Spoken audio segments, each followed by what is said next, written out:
¿Cuál era el ambiente de violencia política en el occidente de Antioquia para el final de la década de 1940 y el comienzo de 1950? Gracias, mi coronel, y buen día para todos. Antes de iniciar, voy a hacer alguna explicación para crear el contexto. Estos hechos ocurrieron hace 70 años, 15 años antes inclusive de los que hemos estado presentando, que sucedieron por la época del Plan Lazo, que fue en los primeros años de la década de 1960. Por lo tanto, pues no solamente dan un concepto bastante anterior a esas políticas, pero precisamente de ellos se aprendió para llegar a las doctrinas del Plan Lazo. Entonces, el ambiente político. El objetivo de esta narración comentada de uno de tantos casos de violencia política en Colombia es dejar en claro la forma de cómo las ideologías extranjeras nos han afectado de manera grave, poniéndonos a pelear entre nosotros, tratando de que adoptemos ideas ajenas a falta de que nosotros no haber desarrollado una ideología política propia y auténtica para nuestra realidad, que es muy diferente en muchos países del mundo. Continuando con la vieja caduca forma de pensar que teníamos de los conflictos entre federalistas y centralistas por allá a comienzos de la República, después entre liberales y conservadores, y luego adoctrinados hasta por el clericalismo, con ideas como la de la teología de la liberación. Y todo esto se fue llenando de motivos.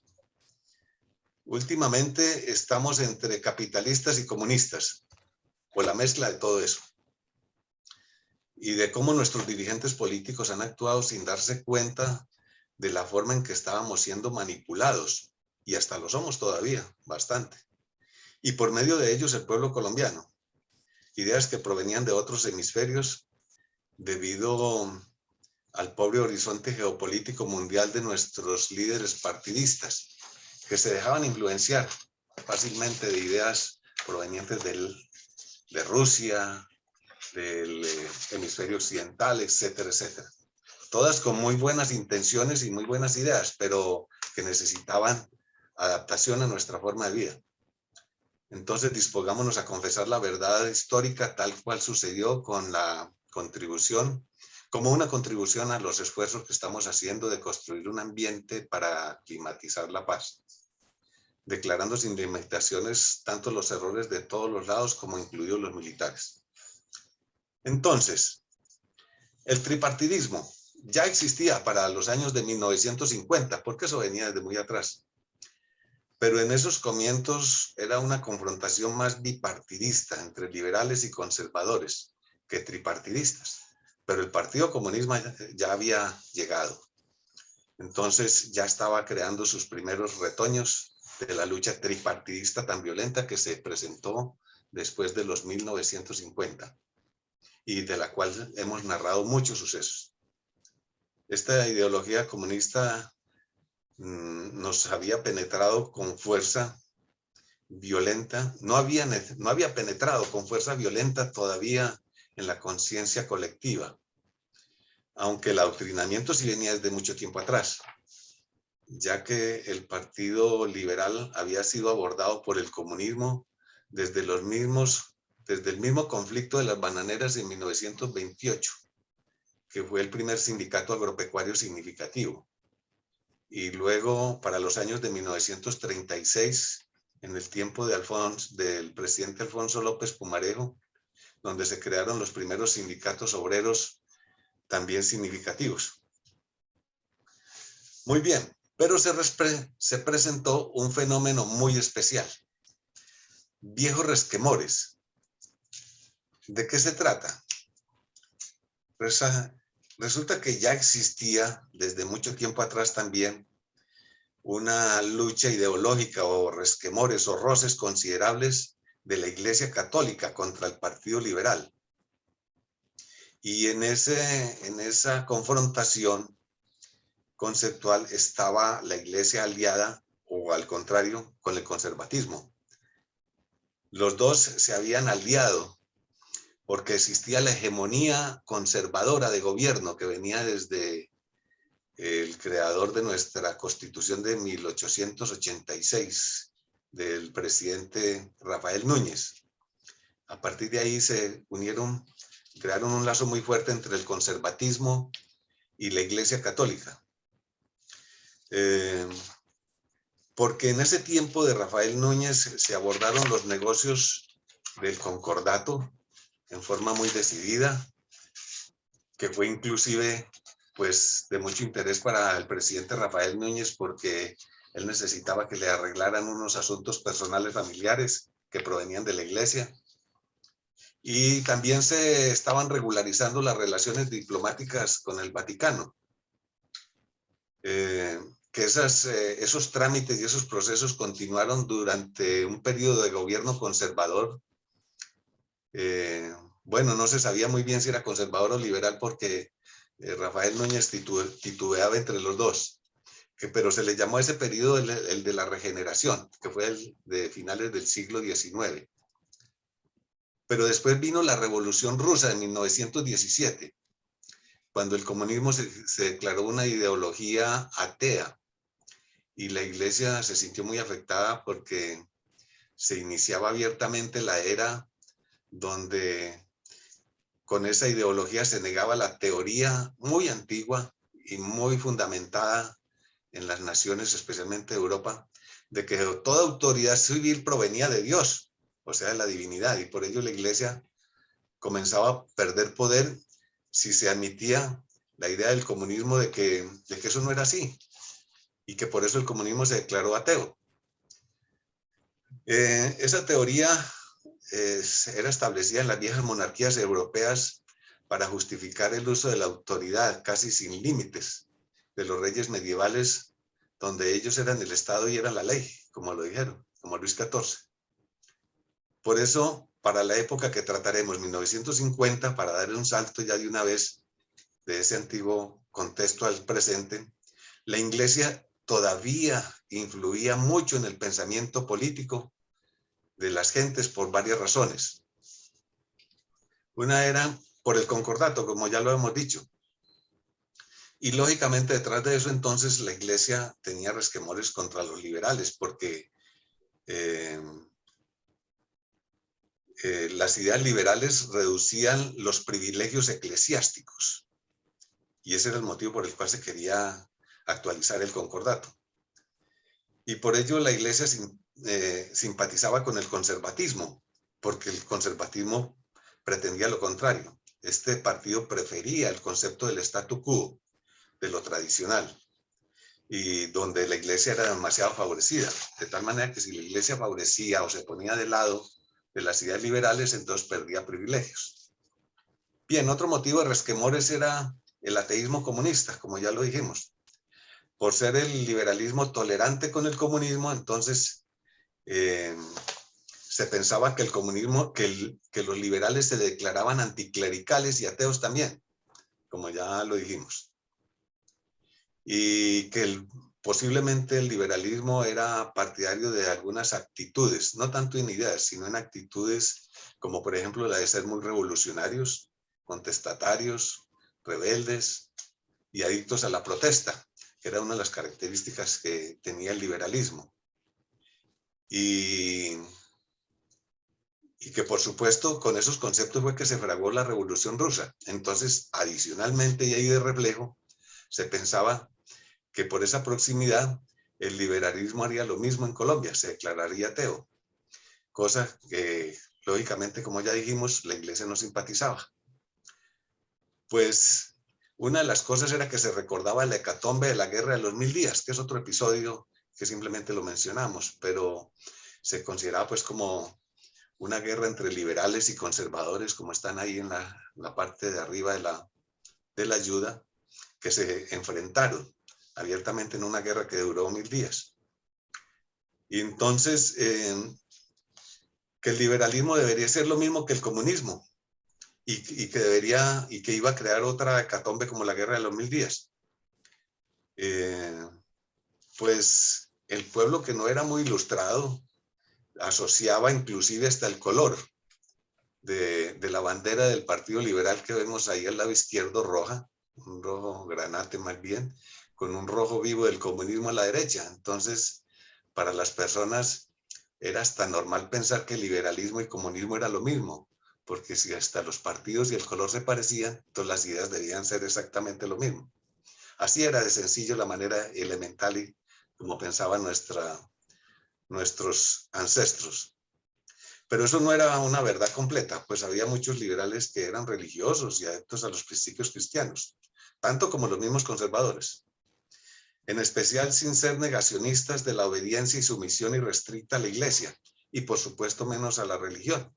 Pero pues los conservadores no admitían ese concepto, porque los ellos, por ejemplo, en la iglesia veían malo que un liberal fuera a comulgar, porque pensaban que estaba cometiendo un anatema contra la iglesia, que eso no podría ser. Así era de recalcitrante y fanático y primario el pensamiento político. Entonces los recalcitrantes conservadores y algunos eclesiásticos fanáticos, muchos sacerdotes preferían calificar a los liberales de apóstatas, generando ese concepto a todos los manzanillos. Los manzanillos era el apodo que se daba a los liberales para denominarlos. Se les apodaba, era un alias, como una especie de alias un poco despectivo, para inducir la idea de que eran opositores al gobierno civil, que si el liberalismo protestaba tanto contra el gobierno civil, entonces también lo llegaría a hacer contra la divinidad. Así era. Y ese riesgo, pues ya dijimos, no lo podía correr la iglesia. Pues en ese tiempo, las gentes del campo, de su bajo nivel de educación, eran fácilmente adoctrinables con las ideas religiosas y políticas simultáneamente. Eran más fácil abordables que los de las mismas zonas urbanas, porque las zonas urbanas estaban un poco más en contacto con la realidad mundial y algo leían de prensa y se ilustraban y tenían algo más de academia, pero la gente del campo era muy primitiva. Porque no tenía acceso a educación ni facilidades de contacto con el progreso y el desarrollo mundial. Entonces, por eso eran muy permeables a las ideologías religiosas y a las comunistas. Pero, aunque los religiosos no querían que el pueblo rural fuera comunista, sin embargo, se lo disputaban, porque el comunismo esperaba que con esa población pudiera llegar al poder, poniéndolo en contra del gobierno. Entonces había también disputa por el pueblo entre religión y ideología comunista. Y así se va mezclando todo eso en un mare magnum que no era casi que indesatable. Entonces, pero en ese ambiente habían otros señores que también aprovechaban con fines personales, de venganzas, dinero, crimen, arropados con un supuesto fin de ser salvadores del pueblo sufrido, que era los campesinos. Y de aquí de todo esto surge la gran complejidad del fenómeno de la violencia en Colombia, que fue el que se desató en los años 50. Por ello, especialmente en el campo, era el objetivo de poner en contra de la autoridad oficial y las Fuerzas Armadas estaban en el medio, tratando de poner orden y ley, pero con un respaldo político bastante mediocre, porque inclusive a veces hasta los políticos, los líderes políticos estaban en contra de las mismas Fuerzas Armadas que eran los que los sostenían en el poder, cosa paradójica, y lo hacían a costa de mucho sacrificio y patriotismo. Por eso este caso de violencia y terrorismo del día de hoy nos visualizará y explicará mucho el por qué tenemos tanto terrorismo. Bueno, una explicación larga, pero tenemos más motivos de resquemores, por ser los liberales insistentes en exigir la modernización del Estado, que fue uno de los motivos de la guerra civil del comienzo del siglo XX. En especial en asuntos de libertad de comercio, industria y derechos fundamentales, como la libertad de expresión. Entonces los liberales eran partidarios del laissez-faire, o sea, del dejar hacer, mientras que, como ya dijimos, los conservadores eran partidarios del statu quo y la iglesia, por supuesto. Entonces eran opositores y contendores no solo con las armas, no solo con las ideas, sino también con las armas. Pero querían sacar a la nación de ese nicho de confort, que no compaginaba lógicamente con las ideas liberales. Debo hacer una pequeña anotación de que no estoy exponiendo ideas poniéndome ni a favor ni en contra de uno ni del otro. El único con el que estoy sí, totalmente de acuerdo y en favor es el del esfuerzo tan social y dedicado y sacrificado de las Fuerzas Armadas en toda esa pelea en la que estaban metidos. Pero no estoy del lado de ningún partido, ni en contra tampoco de ninguno, ni tampoco para elogiar o exaltar las acciones de la guerrilla que vamos a narrar. Había resquemores también en el sindicalismo. Por ser los liberales, ya dijimos, amistosos con el sindicalismo contaminado de comunismo. Entonces, por eso la iglesia se confrontaba entonces con liberales, con comunistas y con sindicatos. El único que no confrontaba con todos, entonces dijimos, ya eran las Fuerzas Armadas. Confrontaban, pero en lo de la lucha de las armas, violenta, pero no en partidismo, ni ideología, ni doctrina. Ya que toda autoridad para la iglesia provenía de Dios. Y el que no fuera un ciego subordinado, entonces era un ofensor de la divinidad. Pero también la iglesia le criticaba a los liberales, porque a sus amigos conservadores sí no los criticaba, aunque también lo eran. Eran las ideas de los liberales de calificar las gentes en niveles de clases, dentro de la cual los liberales eran la gente laboral, explotada y pobre, por parte de los gamonales, que eran en su mayoría los conservadores. Entonces, como los gamonales eran normalmente los patrones y ricos y eran conservadores, entonces los conservadores eran patrones ricos. Y de ellos dependía mucho la fuerza laboral y la capacidad económica de la iglesia, porque entonces esos patrones conservadores ricos favorecían mucho con sus limosnas a la iglesia para mantenerla de su lado. Esa actitud era lo que se llamó durante mucho tiempo el patronato paternalista, que los liberales argumentaban que era una forma de dirección laboral que no satisfacía las necesidades básicas y debía legislarse para que no fuese a capricho y preferencia de esos jefes que eran los directores de industria, del comercio y de toda forma de organización productiva económica, en especial en el campo y la de los artesanos. Recordemos que a Rafael Uribe precisamente lo asesinaron artesanos, a pesar de que era liberal. También por el pensamiento exclusivo de los liberales, porque los liberales predicaban el concepto de que eran despreciados socialmente y excluidos de la administración, en esa hegemonía de gobierno conservadora que duró como unos 45 años. Duró desde el gobierno de Rafael Núñez a finales del siglo XIX y terminó en las primeras 3 décadas, o sea, para 1930 del siglo XX, cuando llegó al poder Olaya Herrera, el liberal Olaya Herrera. Entonces, en esa hegemonía conservadora se excluía a los liberales de los cargos públicos en el gobierno, en especial la presidencia, que eran todas, pues, lógicamente conservadoras. Y decían que hasta de las dignidades eclesiásticas, porque si era liberal era difícil que lo erigieran como sacerdote. Entonces se les negaba oportunidades para lograr influir con sus ideas dentro de la mentalidad del pueblo, para implantar los cambios políticos propuestos. En especial aquellos cargos que tenían acceso a la ejecución del presupuesto nacional.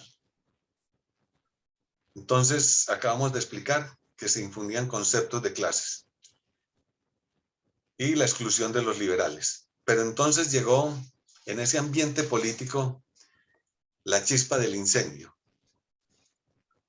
Para ese tiempo se recrudeció el ambiente con la muerte de Jorge Eliezer Gaitán, que fue el chispazo que incendió la pólvora de los liberales contra el gobierno conservador, que en ese tiempo gobernaba el presidente Mariano Ospina Pérez, que lo culpaban del crimen. El líder era visto como el infalible aspirante a la presidencia en las próximas elecciones para reemplazar, porque se terminaba el mandato de Ospina Pérez y se necesitaba entonces quién lo reemplazaría. Entonces Gaitán se tenía como el líder liberal que sería capaz de arrebatarle el gobierno al presidente a Mariano Ospina Pérez, conservador, en la presidencia. Porque además habíamos dicho que en 1930 se había iniciado el gobierno liberal de Olaya Herrera, que a su vez creó su contrahegemonía contra la conservadora que venía antes. Y esa desde 1930 hasta 1948, cuando asesinaron a Gaitán, el liberalismo gobernó también hegemónicamente, excluyendo lógicamente también a los conservadores, haciéndoles los mismos que hacían los conservadores a los liberales antes. Pero fue asesinado ese caudillo, pues que era el que iba a continuar con esa hegemonía liberal. Era un caudillo tan apreciado como lo fue Rafael Uribe Uribe, que actuó decididamente en la Guerra de los 1000 días, que hemos mencionado ya bastante, y que muchos recordaban por ser de origen regional. Rafael Uribe Uribe también era aquí de la zona del suroeste de Antioquia. Y esos aspectos tan sencillos también contaban mucho en la elección y las simpatías políticas y todo eso, hasta casi que por consanguinidad o afinidad o regionalismo, que es muy acentrado aquí en la región de Antioquia. Entonces, se prendió la confrontación con el asesinato del caudillo en 1948. Durante esos años se iniciaba el conflicto interno que fue denominado como el tiempo de la violencia. Eran las denominaciones que le daba la gente corriente, o la violencia política, o el tiempo malo también lo llamaron, o la vida mala, o la época del terror. Bueno, todos esos denominativos, porque sufrió mucho el pueblo, tanto los que estaban enfrentándose, porque no era todo el pueblo enfrentado contra, mitad del pueblo enfrentado con la otra mitad del pueblo, no, había mucha gente en el medio que no tenía dificultades ni religiosas, ni diferencias políticas, y mucho menos armadas, pero sufrían las consecuencias, porque cada uno de sus lados trataba de conquistarlo a su favor. Entonces, en esa confrontación que se desató, se consideró que era el gobierno quien agredía al pueblo y especialmente al pueblo liberal. Entonces el pueblo liberal buscó la manera de defenderse de esa persecución. Y ya vamos a ver entonces cómo se iniciaron todo este proceso. Creo que así respondo la pregunta, mi coronel, al respecto. Gracias, mi coronel González. ¿Cuáles son las características geográficas del occidente de Antioquia donde actuó el capitán Franco? Las características geográficas de esta región. Antes de hablar de los detalles de estos hechos, entonces miremos esas características. El occidente de Antioquia es de mucha cordillera. Es un segmento de la cordillera occidental. Recordemos que hay 3 cordilleras, oriental, central y occidental, que ya se hemos mencionado mucho en las otras exposiciones. Bueno, el occidente de Antioquia es un segmento, casi que el segmento final hacia el norte, yendo hacia el norte de la cordillera occidental. Está llena de muchas cumbres y cañones. Tanto que lo que se llama el Valle del Cauca, aunque el río Cauca cruza aquí por Antioquia, aquí realmente no es valle, es un cañón, porque las cordilleras cierran el espacio plano que sí existe en el departamento del Valle del Cauca, en el sur del país, y entonces lo mantienen encañonado. Es una garganta, no es propiamente un valle. Que también el río Cauca corre de sur a norte, y de esa manera, entonces es paralelo al río Atrato, que está en la planicie occidental del Pacífico, es decir, del departamento del Chocó. Y el río Atrato también corre de sur a norte. Entonces en medio de los ríos hay un espinazo de cordillera, de muchas cumbres, que esas cumbres configuran una línea divisoria de aguas.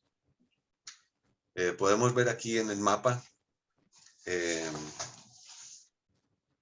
colócame el cursor, como al lado derecho, el cursor de la exposición, está en color azul, aquí con el cursor lo voy a seguir. Vemos aquí la ciudad de Medellín, que está sobre la cordillera central, es un valle también entre cordillerano, pero aquí está el cauce del río Cauca que va hacia el norte, y aquí tenemos el cauce a la izquierda del río Atrato, que también va hacia el norte buscando el Golfo de Urabá, ¿correcto? Entonces, en medio de los dos ríos está la cordillera que estamos mencionando, la cordillera occidental y ese segmento. Bueno, de tal manera que es una línea de cumbres divisoria de aguas, cuyas aguas corren en sentidos opuestos. Las del lado izquierdo corren hacia la planicie del río Atrato, y las del lado derecho, después de las cumbres, corren hacia la corriente del río Cauca. Y en esta región están instalados muchos pueblos que ahora constituyen la rica zona cafetera de Colombia.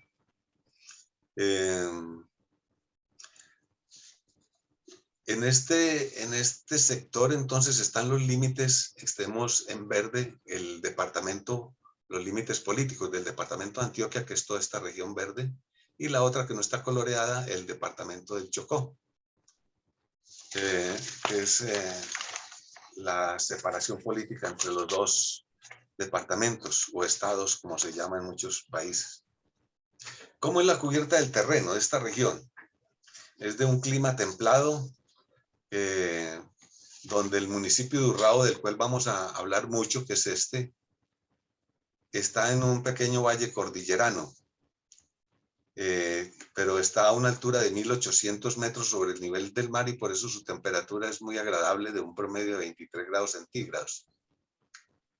Esta cubierta del terreno está cubierta de muchos bosques nativos selváticos muy espesos, poco poblada y escasos de vías de comunicación. Aquí prácticamente no se pueden ver carreteras, todos son casi que caminos, solo llegan a la primera parte de la cordillera.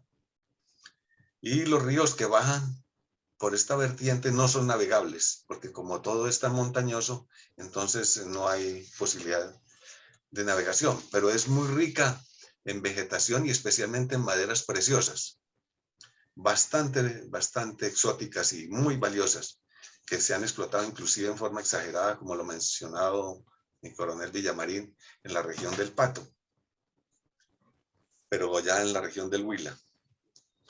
En contraste con la vertiente oriental, esta vertiente oriental de la cordillera, entonces sí está más poblada, está desmontada, tiene mucha actividad agropecuaria, se ha sembrado mucho café, hay mucha riqueza cafetera, con una mediana infraestructura de vías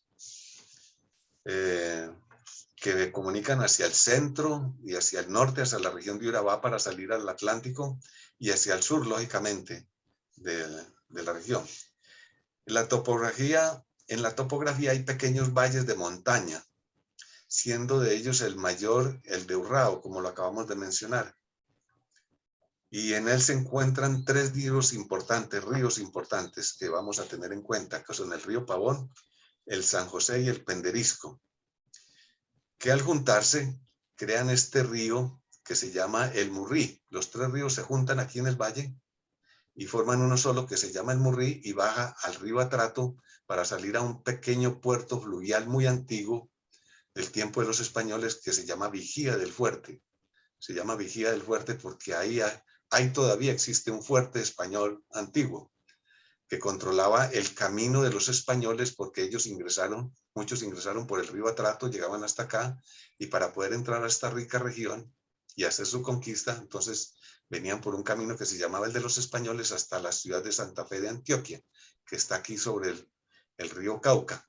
Y lógicamente ahí se repartían al resto de regiones y se distribuían. Ese camino fue muy importante porque cuando Su Majestad el Rey no pudo seguir llevando los tesoros, los grandes tesoros que enviaba Pizarro del Perú a través del Canal de Panamá, porque se crearon muchas bandas cuatreras, entonces se idearon este camino para salir con el tesoro aquí por el río Cauca, ir hacia el norte, llegar a Cartagena, donde se acumulaban allá en las murallas y el castillo de San Felipe para embarcarlos en la flota del tesoro que venía de España a recoger los tesoros del rey, y se iba hacia México y regresaba a España con todo su dinero.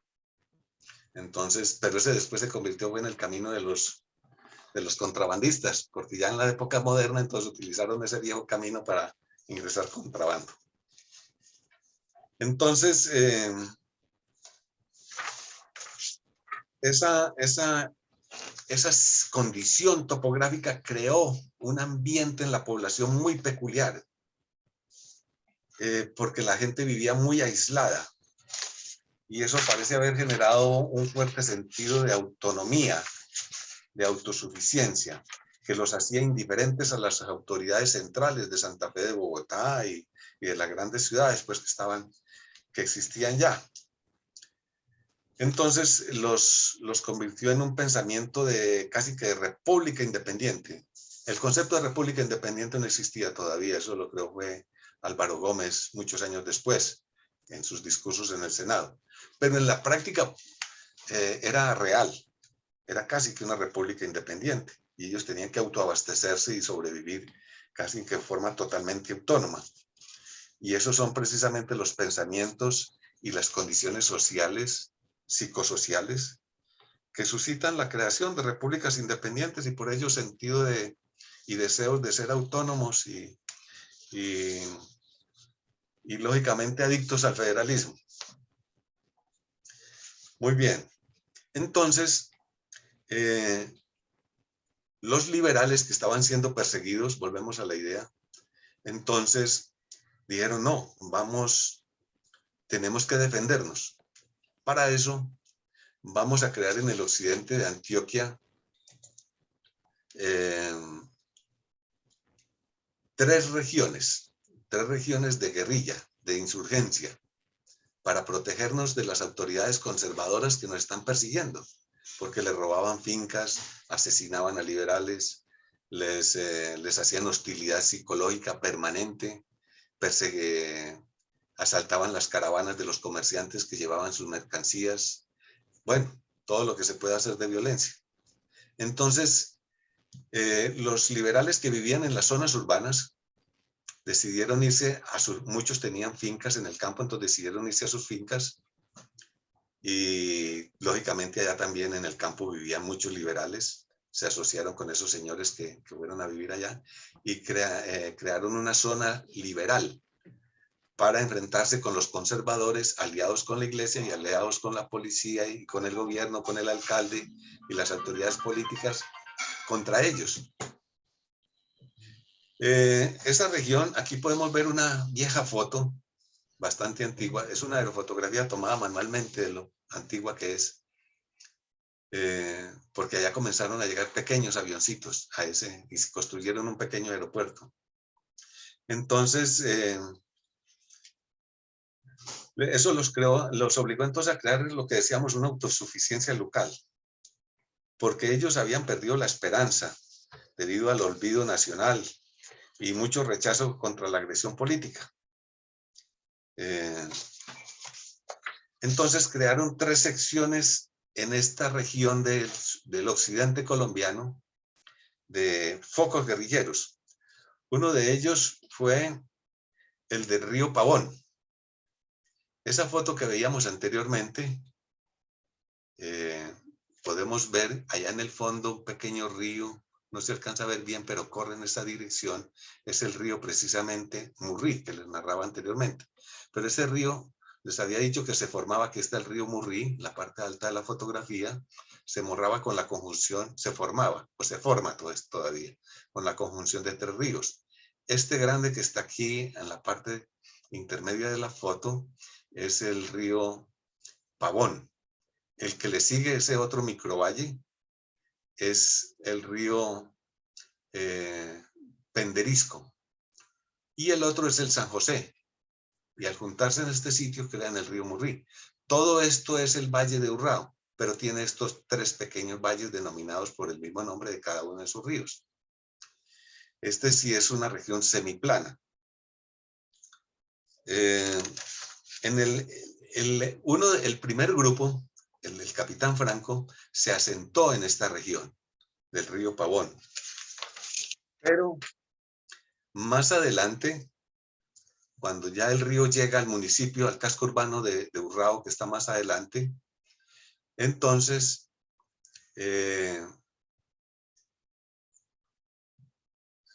hay un cerro muy alto que se llama el Páramo de Frontino.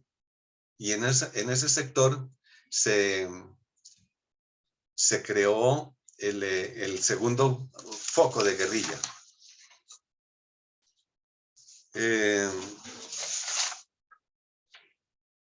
Y el tercero, en otro que no sale aquí en las fotos, pero vamos a ver algo más adelante. Entonces, el de Peque o Camparrusia. Hicieron un campamento que se llamaba Camparrusia, en el municipio de Peque, que queda en otro cerro, que es el páramo de Paramillo, o nudo de Paramillo, que está por los lados de los municipios de Dabeiba y Cañas Gordas, en la salida para la región de Urabá, para ir hacia el Golfo de Urabá. Aquí podemos ver un ambiente muy propicio de esa época, era muy común, la mayoría de la población era campesina, su vestimenta era de clima frío más bien, ahí podemos ver de ruanas, cachacos, y muy parecido a otras regiones del país, como Santander, Boyacá y otras regiones, las de Nariño, etc.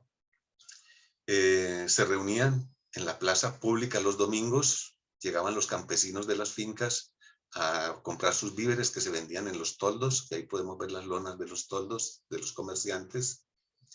Se transmitían las noticias, se saludaban los familiares, se contaban las cosas importantes, se hacían los negocios.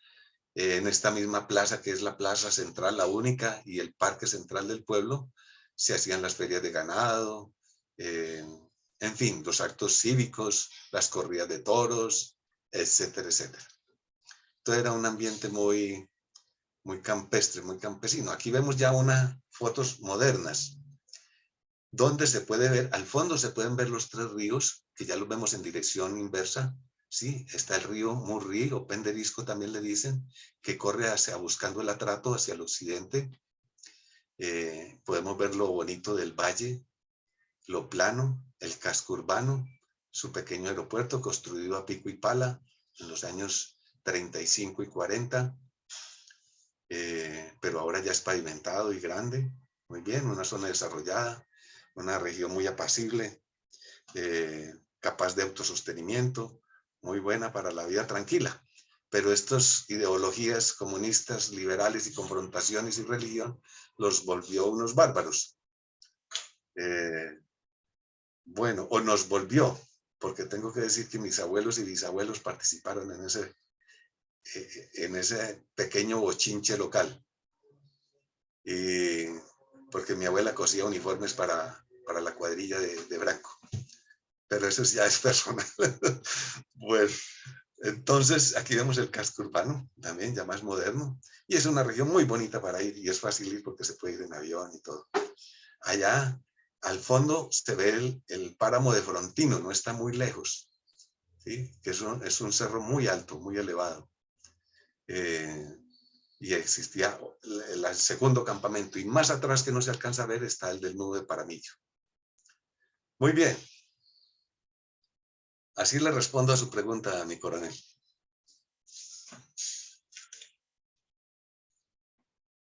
Muchas gracias, mi coronel. ¿Cuál era el perfil personal de Franco, mi coronel? El perfil de Franco era un hombre muy corriente, pero tenía unas características. Era un líder de origen castrense, castrense. Esta foto no es propiamente de la cuadrilla, hago la aclaración, de la cuadrilla de Franco, pero la coloco porque no existen casi fotos ni imágenes. Ellos eran muy secretistas, muy reservados y casi no permitían fotos de sus componentes, por seguridad y bueno, por muchas razones. Pero esta es de otra parte de Colombia, pero es casi idéntica, la misma vestimenta y la forma de decir. Entonces estamos hablando de Franco.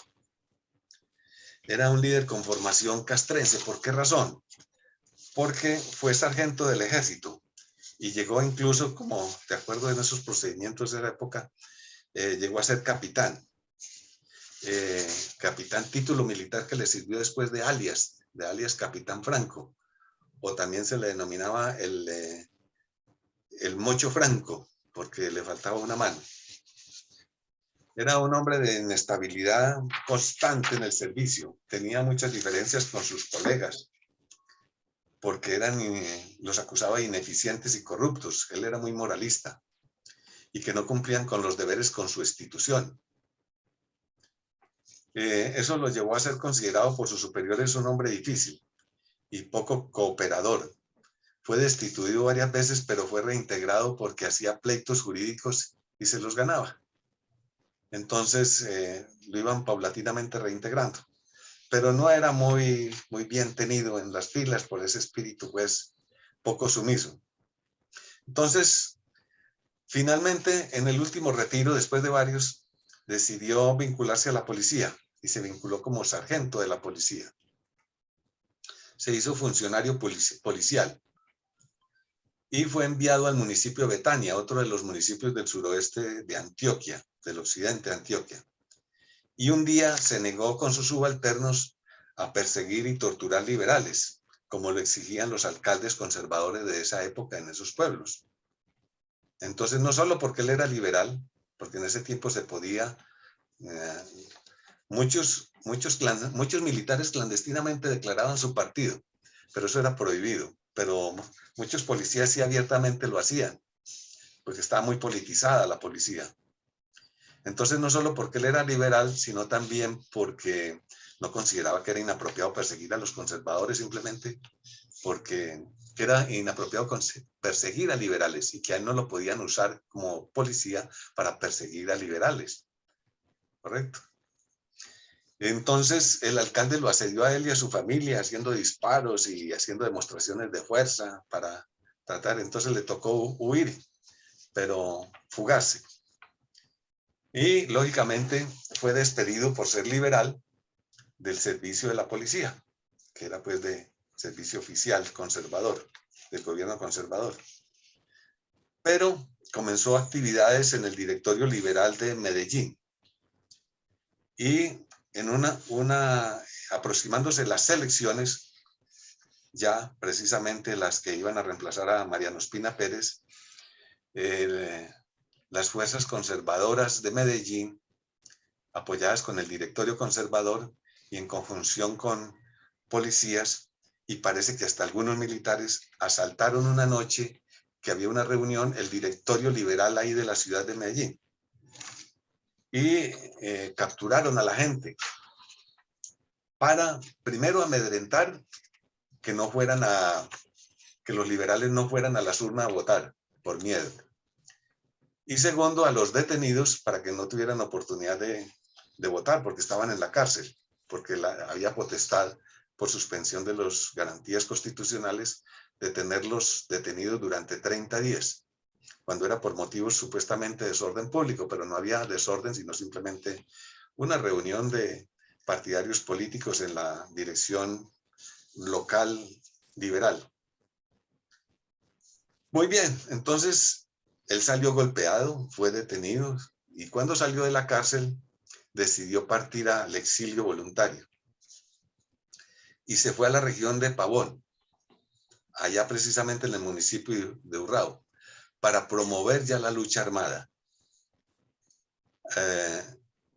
A esa región fue porque en una ocasión, siendo policía anterior, lo habían enviado a destruir lo que se llamaban los alambiques, que es donde se destilaba el guarapo de la caña para sacar licor clandestinamente. Y y especialmente el tapetusa, que es un destilado precisamente de caña. Pero no se sabe por qué se emborrachó y no capturó los alambiques, no los destruyó. Entonces la gente le cogió simpatía porque era una fuente económica de subsistencia muy importante. Bueno, y motivo por el cual también entonces después fue destituido. Pero allá tenía simpatizantes. Y lógicamente comenzó a organizar las 3 regiones que hemos mencionado.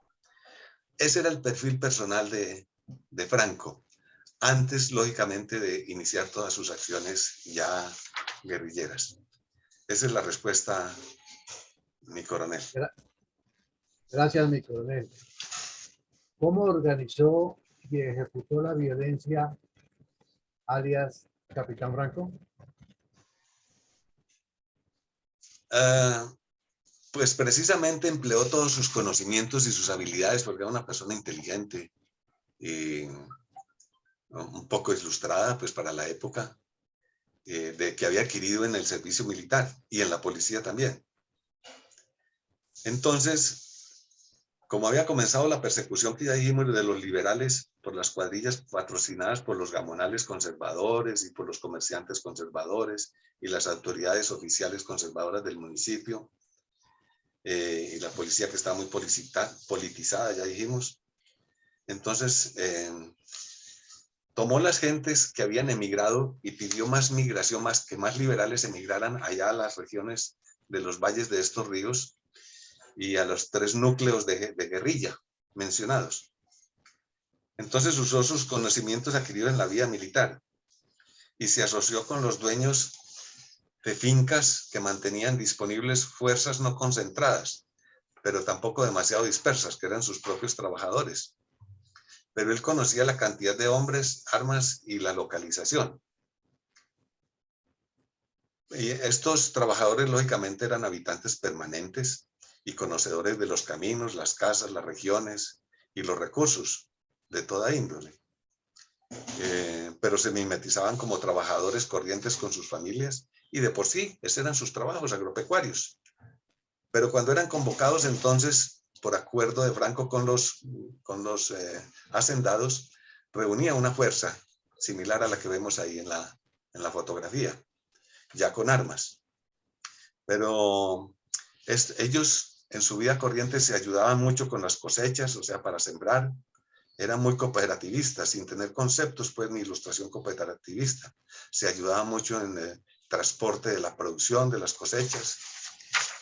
Tenía muchas acciones conjuntas que llamaban mingas para construir casas de habitación. Entonces a los más pobres que no tenían dónde vivir o a los recién casados les construían casitas, uniéndose todos entre todos, porque al mismo tiempo sabían que después esa misma comunidad los ayudaría a ellos. Entonces participaban mucho los jóvenes que aspiraban a tener su matrimonio y su familia. También se ayudaba mucho en los trabajos muy fuertes del desmonte de la selva para crear terrenos agrícolas. Pero se coordinaba muy bien para los asuntos de las maniobras armadas. Eso fue lo que les enseñó Franco.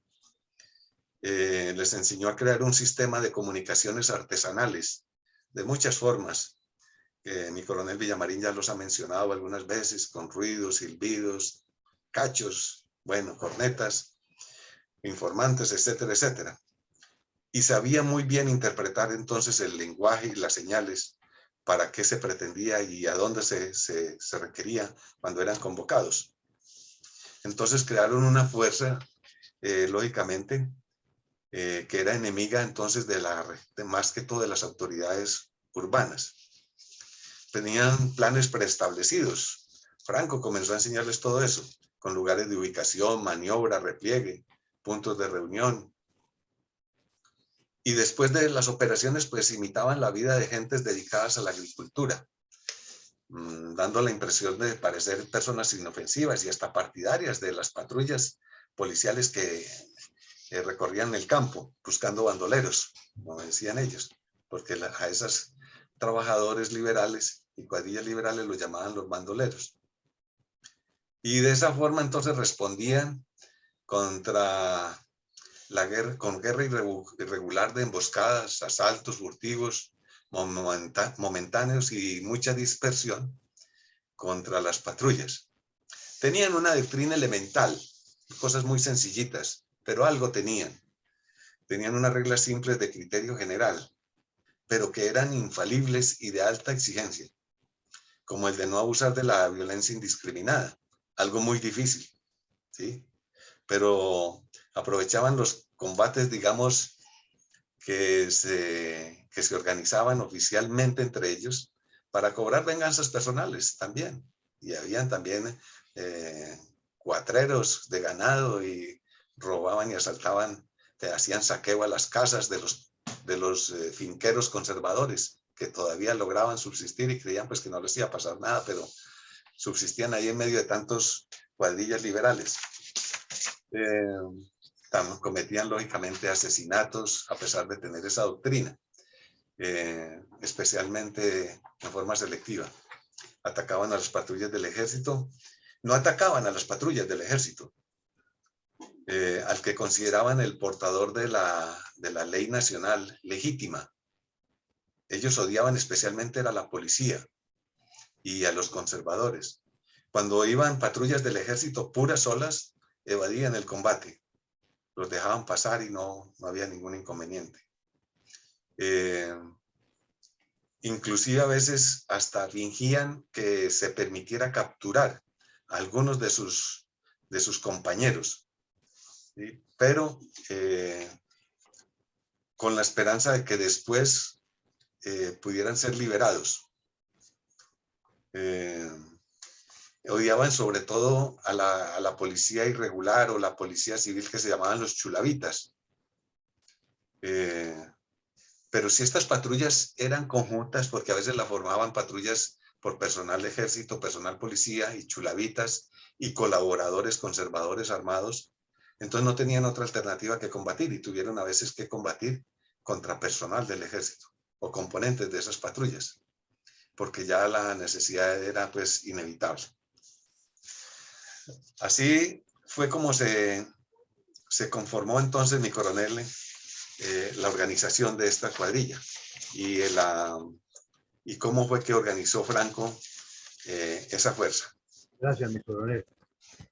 ¿Cuáles fueron los actos terroristas de alias Capitán Franco? Fueron muchos, pero pues no podemos narrar tantos y lógicamente podemos solo mencionar algunos. Pero digamos, mientras tanto, que había un fanatismo ciego y bárbaro que el capitán Franco no podía evitar. Ya dijimos cuáles eran, ¿sí? Cobraban venganzas personales y todo ese tipo de cosas. Y dentro de ese descontrolado fanatismo ciego, entonces estaba el caso de que ya mencionamos que la iglesia a veces negaba a los liberales los servicios religiosos de matrimonio, de los servicios religiosos para los difuntos, los registros de nacimientos de hijos de liberales, de los niños liberales, etcétera, etcétera. Entonces, eso hizo que muchos liberales que morían en el campo, en esta lucha, debían ser enterrados en el mismo campo. Y los que morían en el pueblo no podían ser llevados al cementerio, porque el cementerio era administrado y era propiedad de la Iglesia Católica. Entonces, si era protestante, entonces no lo enterraban en el cementerio. Y si era liberal, tampoco, y así sucesivamente. Entonces sucedieron cosas como esto de lo que vemos en la foto, que cuando ya terminó todo, porque esta foto no fue de ese momento, sino cuando ya terminó todo, vamos a ver cómo fue. Entonces dijeron, bueno, entonces déjenos llevar todos nuestros muertos del campo a llevarlos al cementerio católico del pueblo. Entonces hicieron entierros colectivos. Este fue uno, este fue en Urrao. Ahí se puede ver una fila de llevando los despojos, pero ya en cofres pequeños, porque lógicamente eran los restos que habían exhumado de las tumbas en el campo, y se hicieron. Entonces ya la iglesia aceptó, pues, que ya en vista de que se había acordado la paz, hacerles un sepelio religioso colectivo. Y hay varios, vamos a ver. Pero entonces, eso nos da una idea de cómo eran los actos terroristas. Por ejemplo, otro acto terrorista, voy a mencionar dos. Consistió en algo tan bárbaro como, por ejemplo, la masacre de los carreteros. Los carreteros, se estaba construyendo la carretera hacia el pueblo. Se hacía con cuadrillas de trabajadores. Y en un sitio que se llama El Brechón, fueron atacados por las cuadrillas de Franco, porque se consideraba que si eran trabajadores o empleados del gobierno tenían que ser conservadores.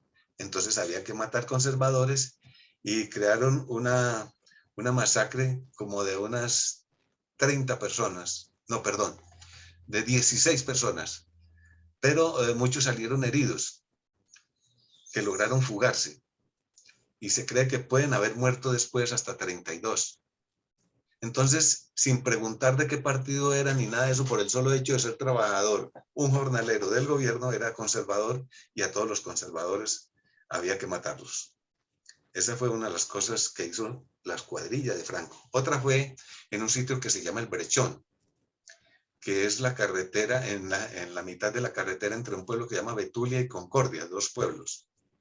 Ahí en ese sitio habían unas fondas, se reunían algunos conservadores, se hacían negocios de campo, compra y venta de ganado, etcétera, etcétera. Un pequeño corregimiento. Y lógicamente asistía la policía para mantener el orden entre las personas, que no hubieran pleito ni nada. Pero entonces la policía fue atacada por las fuerzas de Franco, y se presentaron 6 muertos. Cosas así como esas por el estilo. Y eso reproducía el terrorismo. Pero ¿cómo se justificaban esas cosas? Aprovecho esta foto, porque esta foto es el cementerio laico de Urrao. Precisamente los habitantes liberales muertos en el pueblo, que no podían ser enterrados en el cementerio católico, entonces se unieron esas familias y construyeron un cementerio laico que está al lado del cementerio católico, o sea, en competencia. Había competencias hasta con los muertos. Entonces aquí enterraban a todos los que no fueran católicos, o liberales que se hubieran declarado ateos, o protestantes, etc. O que no dijeran, con el solo hecho de decir no tenemos religión, entonces ya la iglesia no lo enterraba en el cementerio católico, entonces lo traían al laico. Este cementerio ya desapareció precisamente cuando terminó la guerra, entonces sacaron aquí todas las tumbas y las pasaron al católico. Entonces esto ya no existe, pero se perdura la fotografía. Muy bien. Mi coronel, así le respondo cómo fueron los actos terroristas más significativos de Franco. Muchas gracias, mi coronel. ¿Cómo respondieron las Fuerzas Armadas contra estos actos de la cuadrilla del occidente antioqueño? Muy bien. Entonces, propiamente las Fuerzas Armadas, especialmente las fuerzas militares. Como esa región está apartada, no había buena carretera, muy aislada y todo eso, entonces las dificultades para llegar y permanecer a las fuerzas terrestres era muy dificultosa, entonces se empleó la fuerza aérea. Para ello se hicieron varios bombardeos, tratando de debilitar la organización de Franco. Eso fue a finales de 1951, fue el primer bombardeo a la finca La Unión por parte de la Fuerza Aérea. Aquí podemos ver uno de los aviones que había en ese tiempo y que participaba en esas operaciones. Aquí no está armado con bombas, pero se les armaba con bombas en estas perchas. Se pueden ver algunos cañones salientes de ametralladoras en el ala izquierda y el ala derecha, y ametrallaban también. Y aquí un cañón también adelante que disparaba a través de la hélice. Cuando la hélice pasaba, entonces pasaba el proyectil, estaba sincronizado motor con ametralladora. Y estas sí eran de libre disparo, las de las alas. Ahí adentro iban las cananas y toda la munición. Muy bien, pero realmente en ese primer bombardeo no se logró sino prácticamente un efecto psicológico y casi no hubo daños tampoco materiales. Pero se pretendía poder eliminar a Franco, pero resulta que no había buena inteligencia y se desconocía que él permanecía más bien, más tiempo era en otra finca que se llamaba El Hato, que no era muy lejana, pero propiamente no era donde se estaba haciendo el blanco del bombardeo. Entonces se hizo otro bombardeo, otra operación para el año 52, en el primer semestre, de otra finca que se llamaba Cariazul, que esa sí causó graves daños y sobre todo destruyó el taller y la fábrica de armamento de la guerrilla de Franco, lo cual fue un éxito, un golpe significativo, ya que afectó un recurso pues bastante importante. Y lógicamente desarticulaba la organización, porque era un recurso logístico.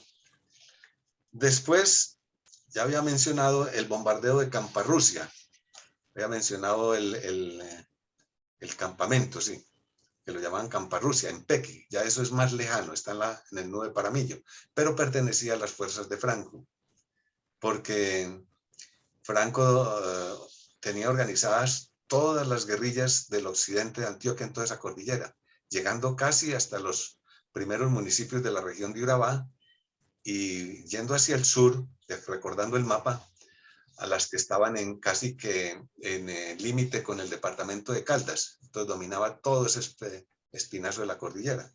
Aproximadamente unos 19 municipios. Las jurisdicciones políticas de 19 municipios. Lo cual le dio pues autoridad sobre muchos hombres. Vamos a ver más adelante. Muy bien.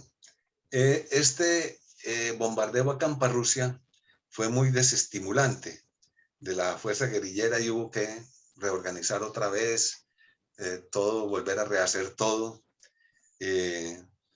Pero las fuerzas militares comenzaron a convertirse entonces ya a cambiar de doctrina de que tenían que combatir contra las fuerzas militares y que había que hacer algo contra las fuerzas militares y especialmente contra la Fuerza Aérea, que era quien los había bombardeado. Y por eso vamos a ver más adelante qué sucedió al respecto. Resulta que Franco y sus colegas, entre ellos uno, el denominado El Gordo, que era el cabecilla de la cuadrilla de Frontino, del núcleo de Frontino, y junto con el de Camparrusia en Peque, acordaron una acción conjunta y simultánea en un plan general, con el fin de atacar a Bogotá y hacerse al poder nacional. Eso casi no es conocido, pero consistió en lo siguiente, en que hicieron coordinaciones entre la guerrilla de Franco, la de Santander, la de los Llanos, que era muy grande, la del suroeste de Cundinamarca, Villeta y por allá toda esa región, ya no la ha mencionado mi coronel Villamarín, y la desde el norte del Líbano, especialmente, perdón, la del norte del Tolima, especialmente las del Líbano. Y entre todas marcharían hacia el centro del país. Tan solo Franco, Franco en el expediente de sus declaraciones después de haberse entregado pues y haber acordado la paz del Tratado de Paz, en el expediente de sus declaraciones dijo que llegó a tener entre 11.000 y 12.000 combatientes en total, que en el llano habían 17.000, con Guadalupe Salcedo, ¿sí? Los Franco, Eduardo Franco y Sasa, que es otro Franco distinto al capitán Franco, pues es el del llano, Eduardo Franco y etcétera, y otros tenían 17.000, más las otras que eran más pequeñas, entonces la de Santander, la del suroccidente de Cundinamarca y la del norte del Tolima, se unirían para rodear a la capital y hacerse al poder. Pero en ese procedimiento y en ese camino hacia la capital, creo que estaba equivocado. Las fuerzas del suroccidente de Cundinamarca son las de Biotá. Creo que estaba diciendo las de Villeta. Creo que está equivocado. Entonces tenían que atacar la base aérea de Palanquero. Y ese blanco le pareció muy atrayente a Franco, precisamente por el resquemor que tenía por los bombardeos que se le había hecho y porque era una misión muy importante. El objetivo era hacerse a las aeronaves y al poder aéreo de la base aérea con el fin de poder bombardear a la capital mientras las fuerzas terrestres la sitiaban y la invadían. Entonces, eso significaba que le habían encomendado entre todos en ese convenio un blanco muy importante. Muy bien, entonces, para finales ya del 52, habíamos dicho que el campamento de Camparrusia había sido por allá a mediados del 52 y el de Cariazul a comienzos del 52. Entonces ya para finales del 52 atacaron la base aérea de Palanquero, que está en La Dorada, Caldas, ahí sobre el río Magdalena. Pero resulta que sufrieron muchas muertes y muchos capturados, debido a que las tropas de defensa de la base, que son infantería de aviación, reaccionaron en forma muy efectiva. Eso fue a las 2 de la mañana del 31 de diciembre, después de que terminó la fiesta de fin de año en la base de 1952. Entonces esperaban cogerlos ya prendidos, dormidos, borrachos o cansados. Pero la infantería de aviación estaba muy alerta y creó muchas bajas. No quiero contar los detalles, pero esa es otra historia. El hecho fue que no se pudieron tomar la base, que era el corazón del poder aéreo que debía ser neutralizado y al mismo tiempo empleado, porque ellos pensaban que si se hacían, aquí podemos ver en la foto a dos pilotos, que si se hacían a las aeronaves podían montar a un guerrillero con un piloto y obligarlo a punta de fusil a bombardear en Bogotá, pero eso no fue posible. No destruyeron aeronaves ni nada de eso, y les tocó retirarse. Franco debió retirarse entonces nuevamente a su bastión y a su cuartel de Urrao para su posterior desmovilización, pero Franco parece ser que el golpe de Estado para gobernar no era su primordial interés, aunque participaba en él, sino más bien la de cobrar los bombardeos mencionados. Y en segundo término, atacar al gobierno que ya estaba gobernando el conservador Laureano Gómez, por la persecución política entonces que hacían los conservadores contra los liberales. Entonces, cumplidos sus objetivos más bien personales, ya se desilusionó del objetivo general y las demás fuerzas también debieron retirarse, porque si no se lograba apoderarse de la base aérea, no se cumplían las siguientes fases de apoderamiento de la capital de la nación. Esa fue la reacción entonces de parte de las Fuerzas Armadas que me preguntaba mi coronel. Muchas gracias, mi coronel. ¿Cuáles fueron los resultados de las operaciones contra Franco? Muy bien, estas operaciones entonces contra Franco, no solo las aéreas, lógicamente, sino también las terrestres y en todo sentido. Entonces, aquí vemos otra foto de Palanquero que no se las había mostrado. Ahí se ven algunos hangares, algunas aeronaves, un poquito viejitas porque esta foto es más antigua del tiempo del ataque a la base. Esta prácticamente fue en el tiempo de la guerra con el Perú, para comienzos de los años 30. Pero es una panorámica general de cómo es la base. Eso está a la orilla del río Magdalena.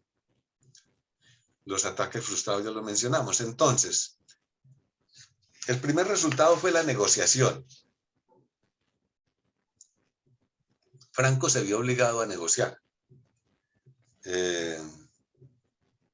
Porque no se lograron mediante esa negociación, entonces no se logró propiamente con un combate fulminante como muchos de los que hemos visto en los casos anteriores, en el Tolima, el Quindío, el Valle, Cundinamarca, Sumapaz, etcétera, etcétera. No, ni como el de Marquetalia, ni nada de eso, no. Porque Franco no pudo ser dado de baja y sus cuadrillas tampoco se pudieron dislocar lo suficientes como para que lo abandonaran a él.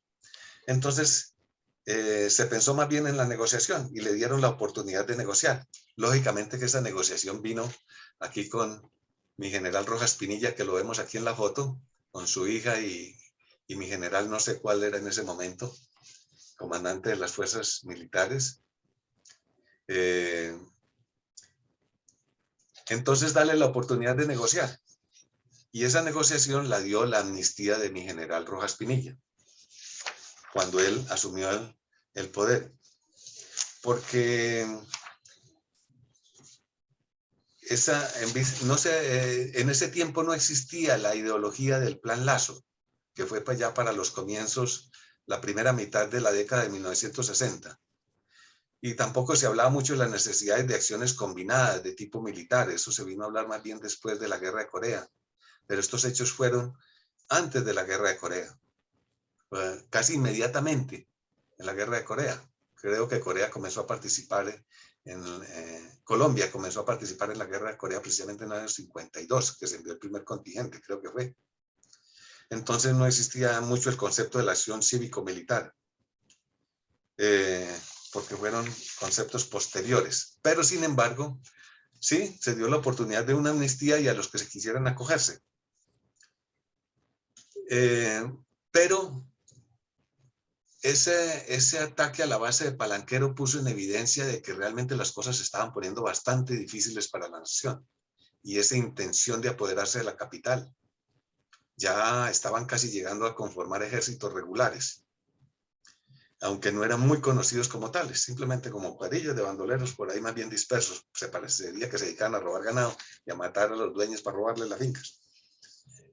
Pero entonces se comenzó a ver ya desde un punto de vista nacional. Y Franco y sus copartidarios y sus guerrilleros comenzaron a pensar de que era necesario llegar entonces a una salida consentida. Entonces no tanto el general Rojas Pinilla, sino también los guerrilleros, que era bueno llegar a un acuerdo ya dialogado.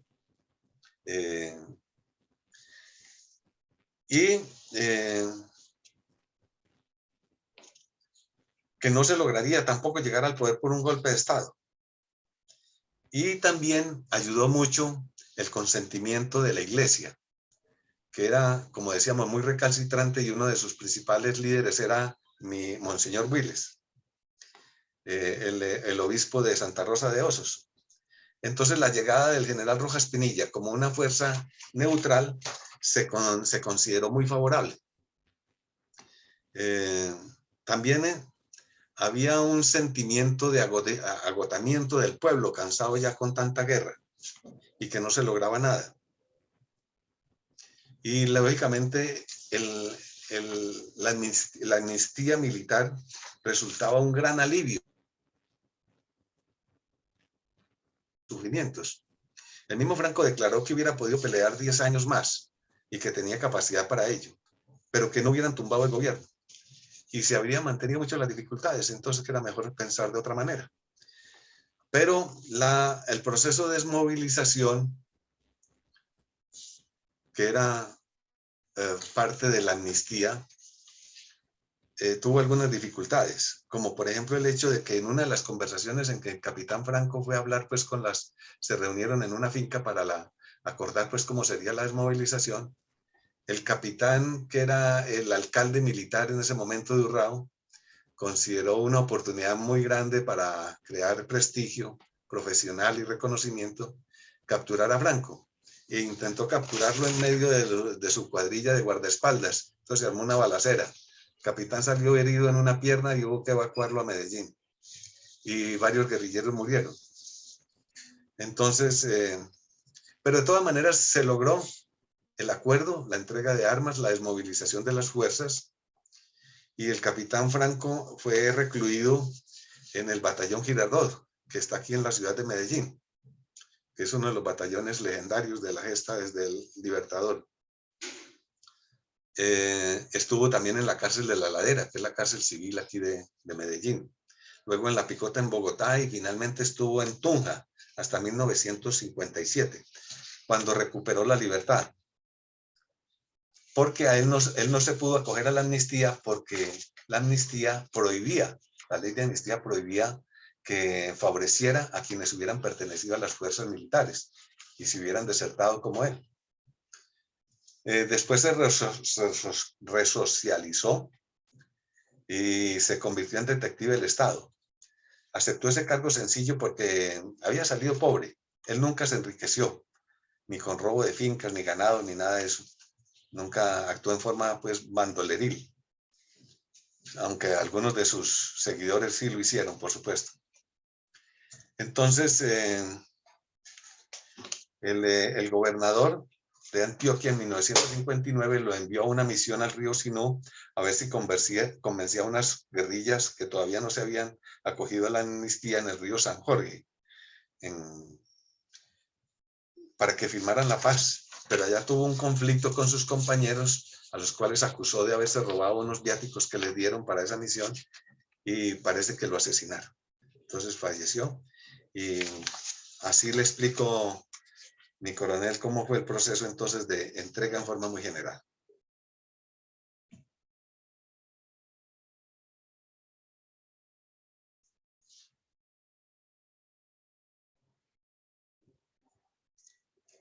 ¿Me escucha, mi coronel?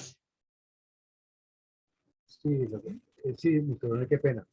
¿Cuáles fueron los factores que condujeron al fin del terrorismo entre los partidos en esta región? Bien. Uno de los factores que indujeron fue la terminación de la violencia política.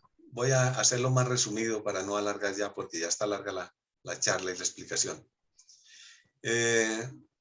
¿Por qué razón? Porque era una esperanza de lograr la paz. Entonces, era necesario tener una solución confiable, duradera, a largo plazo. Y no se podía desaprovechar la oportunidad que le daba el general Rojas Pinilla. Además, y especialmente la última, el recuerdo histórico. El recuerdo histórico era, volvemos otra vez a la guerra de los 1000 días. Aquí vemos una foto de guerrilleros liberales, de un ejército liberal en la guerra de los 1000 días. Entonces tenían miedo que estas guerrillas no solamente que dejaran de ser, pues, combatientes para defender al Partido Liberal, se convirtieran en bandoleriles y ya en delincuencia común y corriente, sino que también de pronto hasta podían llegar a progresar a un ejército mayor y crear una guerra civil como la de los 1000 días, la de comienzos del siglo XX, que entonces era peor que la de los bandoleros. Preferible que hubieran sido más bien asaltantes, cuadrillas asaltantes, pero lo ideal era que no fueran ni lo uno ni lo otro, ni un ejército como la guerra de los 1000 días, ni cuadrillas de bandoleros, sino definitivamente acogerse a la paz. Y una cosa que influyó mucho fue el apaciguamiento de los medios de comunicación. Ellos atizaban mucho la confrontación, los medios, las noticias, eran muy morbosos y enardecían los ánimos, los rencores políticos, hasta familiares. A veces habían enfrentamientos hasta en familiares por asuntos políticos. O que llegara la lucha de clases, como lo proponía y lo pregonaba entonces, ya comenzaba a pregonarlo el Partido Comunista. Eso sería peor. Entonces, no querían que se generara en ese campo porque, como ya sabemos, posteriormente las otras fuerzas guerrilleras de otras partes del país sí progresaron en ese campo, y eso fue lo que conformó la esencia de la confrontación entre capitalistas y comunistas que ahora tenemos en este momento. Así le contesto su pregunta, Muchas mi coronel. gracias, mi coronel. Gracias, mi coronel. ¿Qué enseñanzas nos dejan los episodios de esta operación? Habida cuenta que han pasado casi 70 años, pero en Colombia persisten la delincuencia, el bandolerismo rural y las dificultades para lograr el desarrollo armonioso del país afectado por este tipo de violencia. Muy bien, tenemos enseñanzas militares. Los militares aprendimos que tenemos que estar preparados para propiciar las negociaciones concertadas y no ser un obstáculo a ese procedimiento, porque en este caso tuvo muy buenos resultados. Los militares no tenemos por qué sentirnos traicionados con un arreglo político, porque precisamente los mismos militares deseamos la paz, porque la guerra es lo que más nos afecta. Entonces, si se logra un consentimiento político, pues es un beneficio. Además, que los superiores deben enterar muy bien a sus subalternos en qué dirección van las negociaciones, para que no suceda lo del capitán que quiso capturar a Franco en medio de una conversación, de un encuentro para acordar la paz. Y el segundo fue las enseñanzas del empleo de operaciones combinadas. Ahí se comenzó a usar el poder de la fuerza aérea con el poder de la fuerza terrestre. Era un concepto no doctrinario, fue casual, no estaba establecido muy bien, no se sabía casi cómo se hacía, no existían comunicaciones entre aviones y fuerzas terrestres, más bien las fuerzas militares estaban un poco dispersas, los marinos con su mar, y los aéreos con su aire, y los terrestres con su tierra, pero no sabíamos cómo combinar. Eso vinimos a aprenderlos, fue mejor en Corea, donde lo vimos, cómo se hacía. Pero aquí lo hicimos artesanalmente y parece haber tenido muy buenos resultados. Y una tercera enseñanza militar fue aprovechar los blancos de oportunidad de inteligencia. La destrucción del taller de armamento de Franco fue dado porque ya en el segundo ataque aéreo sí hubo buena inteligencia. Entonces, los militares no solamente debemos ser facilitadores de las conversaciones, sino cómo se hacen operaciones combinadas y aprovechar los blancos de oportunidad de inteligencia. Ahora, sobre las enseñanzas sociales. Entonces, que el pueblo hay que conquistarlo para que esté del lado de la legalidad y no permitir que los pregoneros y adoctrinadores comunistas y liberales y conservadores e iglesias se lo capten o lo induzcan al confrontamiento. No, nosotros debemos hacer acción similar, pero a la separación, al acuerdo, a la armonía, para que esté en la legalidad, ganando la mentalidad del pueblo a favor de las Fuerzas Armadas y de las autoridades políticas. Muy bien. Las enseñanzas políticas. Aquí vemos una foto de Alfonso López Miquelsen, ya no Pumarejo, sino Miquelsen echando discurso. Entonces, en la sensatez de los líderes, se ha insistido mucho en todas estas charlas sobre ese factor, que los líderes no induzcan a la confrontación violencia de ideologías. Y la importancia de la asociación del poder político, de los dirigentes políticos, con la acción cívico-militar, que no sea, que los conflictos de orden público no se acaben solo a base de echar plomo, sino de un acuerdo de atender las necesidades del pueblo y, lógicamente, pues usar la fuerza para evitar la confrontación. Y que ellos deben ser los guardianes de la paz. Los políticos son los guardianes de la paz. Los militares hacemos la paz, pero no administramos la paz porque no somos los dedicados o los designados para administrar al pueblo. Son los líderes políticos y los funcionarios públicos. Entonces ellos con sus buenas acciones deben guardar la paz que conquistamos a mucho esfuerzo y sacrificio los militares. Entonces aquí podemos ver una foto, por ejemplo, donde a la izquierda está Alfonso López Pumarejo, el liberal, el director liberal nacional. Y a la derecha, Mariano Espina Pérez, que había sido gobernante, había sido presidente, pero líder del Partido Conservador. Entre liberales y conservadores, es decir, aquí en este caso entre la izquierda, el señor de la izquierda y el señor de la derecha, se pusieron de acuerdo en secreto para decir, esto ya no lo somos capaces de manejarlo nosotros y esto que lo coja un neutral, pero ¿cuál es el único neutral que puede hacer eso? Un militar. Entonces ahí tenemos al militar al frente, al general Rojas Pinilla, que fue el que logró que Franco entonces entrara en conversaciones y se hiciera la amnistía y las de, no solo Franco, sino también las del Llano, de Guadalupe Salcedo. pero lógicamente los astutos políticos no van a admitir que el general o el militar fue capaz de hacer lo que ellos no eran capaces de hacer. Entonces, por esa razón, el golpe militar que dicen que se hizo del general Rojas Pinilla no fue un golpe militar.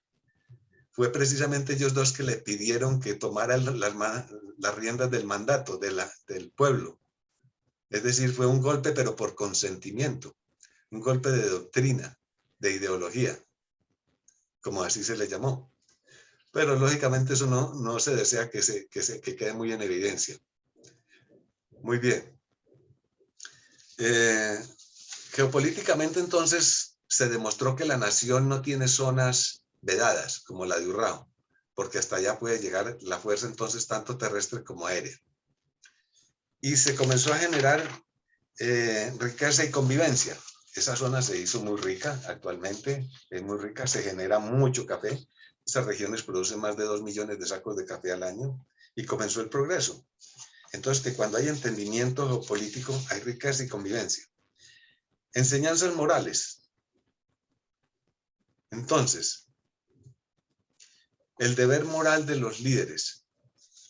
Tenemos aquí una vista de una página de la reñidísima elección cuando se eligió al presidente Misael Pastrana Borrero, que casi otra vez se inicia otra vez la confrontación. Entonces los líderes políticos deben ser muy cuidadosos en no generar esas situaciones, porque podemos volver otra vez a retornar y a revivir las pasiones del pasado. El deber de las organizaciones, ya lo hemos mencionado mucho, en especial la iglesia, de no atizar, porque debajo de las cenizas hay rescoldo. Rescoldo sabemos que son las brasas ardientes, pero están cubiertas de cenizas y parece que todavía no hubiera fuego. Pero cuando se remueve la ceniza, ahí está el rescoldo y puede otra vez prender. También el estamento educativo, como FECODE ahora, que incita a los alumnos y los enseña al pensamiento apasionado de la lucha de clases, para darle entusiasmo al comunismo mundial, una ideología que ya dijimos al comienzo que no está de acorde con nuestros conceptos. Y así sucesivamente, las organizaciones de comerciantes, la Cámara de Comercio, la de las otras religiones, las asociaciones cooperativas. Hay muchas formas de crear tejido social. Entonces estas organizaciones tienen un deber moral con la institución. Muy bien, hasta aquí entonces es el final de la exposición y espero haberles dejado una idea clara de cómo fue un exitoso proceso de negociación y de cómo fueron también los actos cruentos y violentos de esta historia tan extraña que hemos tenido en Colombia. Muchas gracias para todos por su atención y esperamos haber dado satisfacción de aprender las lecciones históricas de este caso de orden público, que aunque han pasado ya casi 70 años, de seguro la historia militar, fiel y correctamente contada, nos enseña muchos aspectos útiles en forma de cómo terminar un conflicto interno y hacer correctos procedimientos de negociación para lograr la paz. Muchas gracias, mi coronel. Mi coronel, tenemos algunos aportes de parte de algunos integrantes de los participantes en la presente conferencia. Mi coronel, lo felicito. Gracias, mi coronel. Tumbairo Urrea nos dice, nos hace el siguiente aporte. Con la Constitución de 1886 se crea un ejército regular y permanente para efectos de la defensa nacional y como respaldo al proyecto político de la regeneración. Además, se instaura el servicio militar obligatorio, puesto que antes solo existían milicias y ejércitos privados, como ocurrió con la Guerra de los Supremos. Eduardo Patiño nos hace varios aportes. Dice lo siguiente: la exclusión bipartidista fue mutua. En Murrí, hubo un combate en 1820 entre republicanos y realistas. Los republicanos hicieron una resistencia que llevó a los españoles a replegarse. Revisiones históricas dicen que con la llegada de la fragata La Rosa de los Andes, dirigida por el capitán John Illingworth, se definió los libertadores. También nos dice, es un North American. Y finalmente dice, el ataque a la base de Palanquero fue un fracaso. Un soldado fue decapitado. De allí salió la leyenda del soldado sin cabeza, muy contada en esta base. Eso les da susto a los soldados, especialmente cuando tienen que ir a las garitas a montar guardia de noche. Tengo entendido que el intento de toma de la base fue en tiempos del gobierno de Laureano Gómez. Esos son los aportes, mi coronel.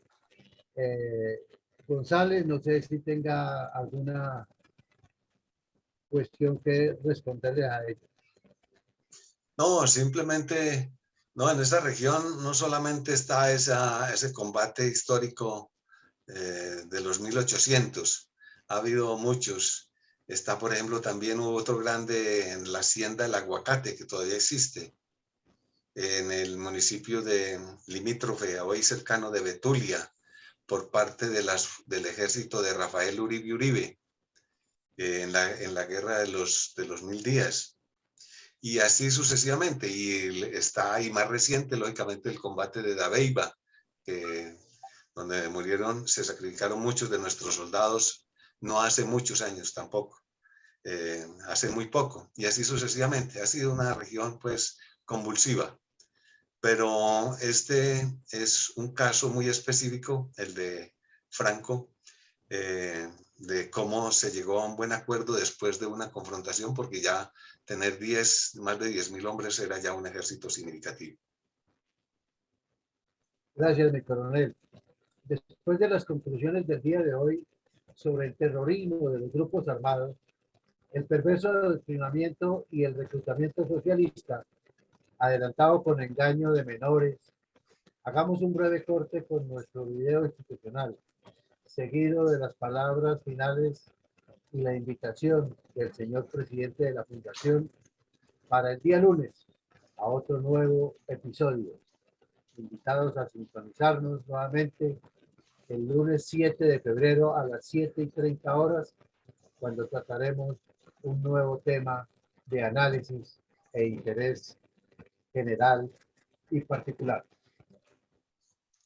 Bueno, muchas gracias, mi coronel Alarcón. Muy amable, mi coronel González. Una especial felicitación por su brillante exposición, que la hizo de una manera anecdótica, costumbrista, analítica, histórica, con apuntes de orden socioeconómico y con una realidad de lo que ha sido el devenir del pueblo colombiano, específicamente en esta región del sur y del occidente del departamento de Antioquia, tan caro y tan querido para los colombianos, por todo lo que nos ha aportado esta bella región y lo que nos ha permitido para el desarrollo de nuestro país, comenzando porque Antioquia es el primer productor de café.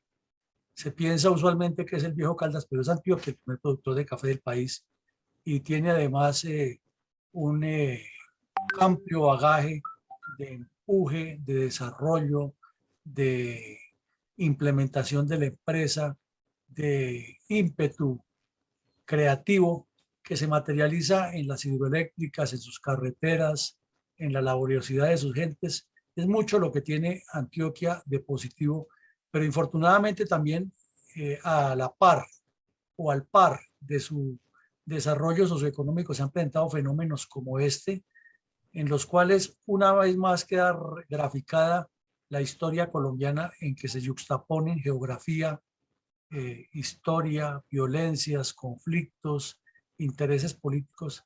Y la realidad es que somos un país muy joven, 200 años, frente a 3.000 o 2.000 de Europa, que tampoco ha resuelto sus problemas, pues indicarían que nos falta todavía mucho por vivir y que estos episodios, como el que hoy hemos visto de la historia del capitán Franco, son una remembranza y una semblanza a la vez de nuestra identidad nacional y del proceso por el que hemos pasado. Equivocados, nuestros dirigentes nos han llevado a esas confrontaciones, pero quizás esa desgracia también requiera que los espíritus se atemperen y que precisamente estos espacios de análisis nos permitan conocer y evaluar mejor los sucesos. El caso del capitán Franco, como lo vimos, deja muchísimos puntos de reflexión, deja enseñanzas, deja análisis y nos deja conocimiento para que nos entendamos mejor entre colombianos en el nivel nacional y en el nivel regional también, que nos entendamos, porque si uno mira lo que plantearon algunos sociólogos de la época de los 60, cuando hablaron de ese viraje que fue dando el bandolerismo crónico hacia un bandolerismo social, pues la cuadrilla del capitán Franco lo ejemplariza muy bien en la parte donde trató de organizar la población, de ayudarles con mingas y con reconstrucción de sus propiedades y de sus proyectos de vida. Eso lo intentaron hacer otros bandoleros en la década de los 60, pero al mismo tiempo esa sumatoria de barbarie y de ideologización y de confrontación, de choque directo entre los grupos, es lo que no permitió que algunos de esos ideales se materializaran, por ejemplo el de los llanos, sino que terminaron untados de ideología marxista y no renunciaron a esa violencia, a esa imposición por la fuerza y a ese credo de que hay unos caudillos nacidos con derechos divinos, dispuestos a liderar los pueblos y no a construir unos procesos de desarrollo integral. Entonces, es apenas lógico que debemos reflexionar y entender mejor estos procesos para que la construcción de la política futura sea más amplia. En la noche de hoy, la Fundación Excelencia, Liderazgo y Transformación retoma los temas geopolíticos. Vamos a analizar o la incidencia, mejor, de China en lo que está pasando en Ucrania. Acaba de terminar en Pekín una extensa reunión entre el señor Putin y el dirigente de China, en la cual ratificaron completamente estar en contra de la OTAN y dispuestos a defender su seguridad integral. O sea, la situación está pasando de claro a oscuro, con mayores tensiones, y se necesita mucha síntesis y mucha tranquilidad espiritual de parte de los líderes del mundo para evitar que esto termine en una gran confrontación. Y pues eso lo vamos a analizar muy bien esta noche. El día lunes continuaremos con nuestras videoconferencias de la mañana y tomaremos el tema de la muerte en combate del sacerdote terrorista Camilo Torres Restrepo, de episodio del cual se ha especulado muchísimo y se ha desdibujado la verdad, y pretenderemos hacer una reconstrucción muy concreta y muy completa de qué fue lo que pasó, cómo pasó y en qué incidió eso. Y el resto de la semana tendremos otras videoconferencias a esa misma hora. Por la noche también retomaremos los temas de salud, de educación, de desarrollo nacional, y como les digo, el martes tenemos ya confirmada la presencia del asesor de un dirigente político chileno que está muy cerca de algunos de los convencionalistas o convencionistas que están redactando la nueva constitución en Chile y nos trae una información muy actualizada de lo que pasa en ese país. Como siempre, el agradecimiento a Café Don Manolo y a todos ustedes por participar y por asistir, y en la alta afluencia que tenemos en este momento en Facebook, que es importante el número de personas que nos están siguiendo y están observando la videoconferencia, más quienes la ven posteriormente en Facebook y en YouTube. Pues un feliz día para todos, mil gracias, y cerramos con nuestro video institucional. Mi coronel, permítame un segundo. Quiero leer Siga, mi coronel. Quiero leer 3 notas que han dejado